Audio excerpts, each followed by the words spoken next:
Mais je trouve que rapport qualité-prix, mieux de passer sur ça. Quoique, je vous prépare une revue comme j'ai fait l'année dernière pour Baccarat Rouge, mais cette année pour Lost Cherry. Et donc là, j'ai commandé un parfum qui est apparemment un dupe de Lost Cherry. Maison de niche et moins cher encore que Kayali.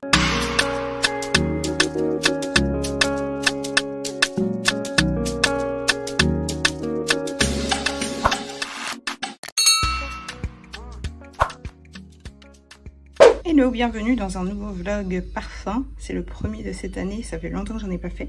Ce matin il fait très chaud, donc je mets deux de mes parfums frais préférés. On a Oya de Maison Sans Bain qui est un peu Mojito pomme, il est hyper rafraîchissant. Je pense que c'est le seul parfum que j'ai qui a une note de menthe et on la ressent bien, franchement il est très très beau. Et Chanel Chanson Tendre, voilà. Pour ce soir je mets Ginger Biscuit de Jo Malone. Je reste un peu dans ma vibe gingembre, mais là on est sur un parfum un peu plus gourmand. Il n'est pas hyper sucré, un peu plus gourmand avec du caramel notamment. C'est une odeur de biscuit gingembre de la période de Noël. Et d'ailleurs je pense que la dernière fois que j'ai porté c'était la période de Noël. Je l'ai acheté pour la période de Noël, mais faut bien que je mette le reste de l'année quand même. Voilà. Ce matin, je suis encore dans une ambiance rafraîchissante parce qu'il fait très chaud. Donc je mets Twilly au ginger d'Hermès. J'ai vraiment eu un coup de cœur sur ce parfum porté sur peau. Mais surtout, la première fois que j'ai essayé, c'était n'importe quoi. Ce soir, je porte By the Fireplace de Replica Maison Margiela. C'est un peu...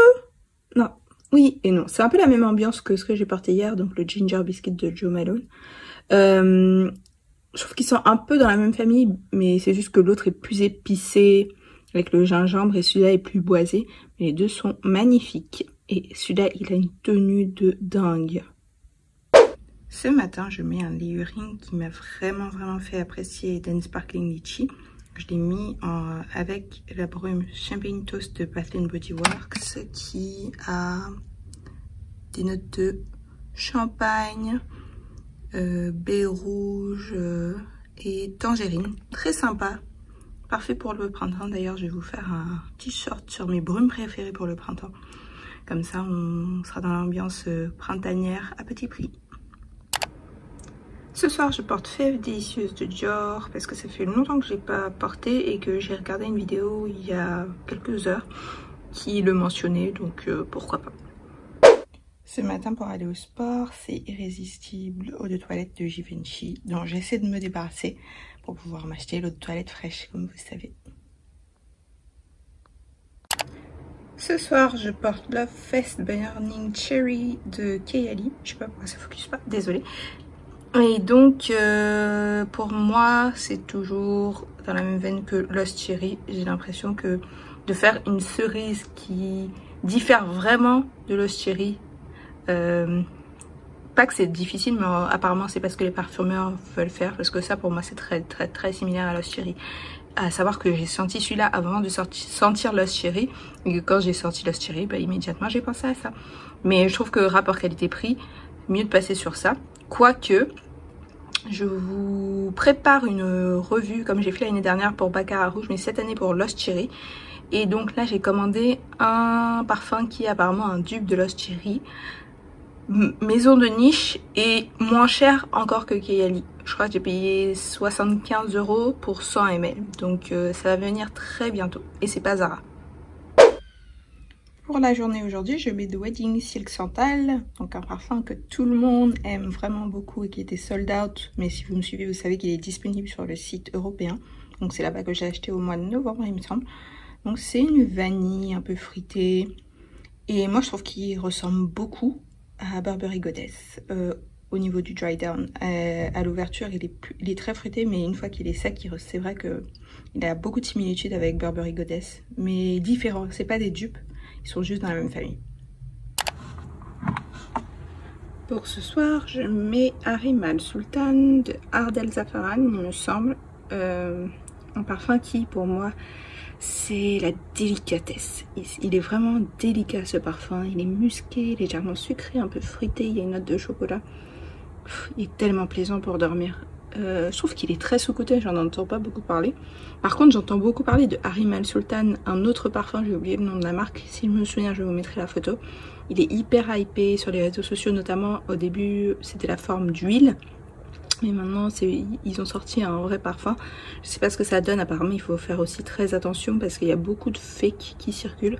Donc moi j'ai voulu le commander sur le site de la marque, sauf que c'était sold out. Et on verra bien si je mets la main dessus. Pour la journée aujourd'hui, je porte Melrose Place de Ouai, qui est un parfum qui était sur ma wishlist l'année dernière, mais que j'ai acheté cette année lors d'une promo du 8 mars d'ailleurs. J'ai 20% dessus.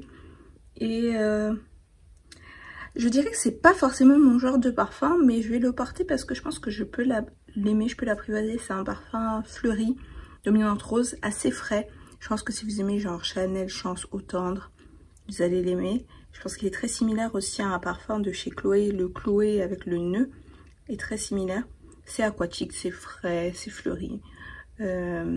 Mais je pense qu'il y a un petit truc qui me gêne. Il y a peut-être un côté un peu grand-mère, mais je pense que pour les journées chaudes, il va bien passer. Pour sortir aujourd'hui, je mets encore une nouveauté. Donc vous pouvez voir que j'ai reçu des nouveaux parfums et donc je les teste. Parce que c'est des achats avec les deux. Donc ça c'est Maison Louis-Marie, numéro 4, bois de Balincourt. Et en gros, il est dit que c'est un des meilleurs dupes de Santal 33 de Le Labo. Donc vous savez que ça fait quelque temps que je disais que je cherchais un beau parfum Santal. Donc j'ai préféré prendre ça à Santal 33 parce que c'est le même prix, je crois. Ça c'était dans les 60 €. Et en plus j'ai eu 20% de réduction sur le site où j'ai acheté. Le seul truc qui est marrant, c'est qu'avec ce nom-là, vous pourriez penser que c'est une marque qui est française, mais pas du tout, c'est américain, c'est fabriqué même aux États-Unis. Donc c'est hyper difficile à trouver en France, je l'ai trouvé que sur un site, donc je vous mettrai le lien en barre d'infos. Très sympa comme Santal, c'est pas un Santal crémeux, mais c'est un beau Santal, c'est vraiment ce que je cherchais. Pour ce soir, je porte Girl of Now d'Elie Saab, parce que j'ai une envie de pâtisserie orientale en ce moment, donc comme j'en ai pas encore acheté, je me console avec ça. Pour mon self-care Sunday, j'ai fait une routine à la rose, donc je me suis douchée, j'ai fait un gommage d'abord, ensuite je me suis douchée avec ma gelée de douche à la rose, donc je finis avec un beurre corps à la rose et oud bouquet de Lancôme, voilà.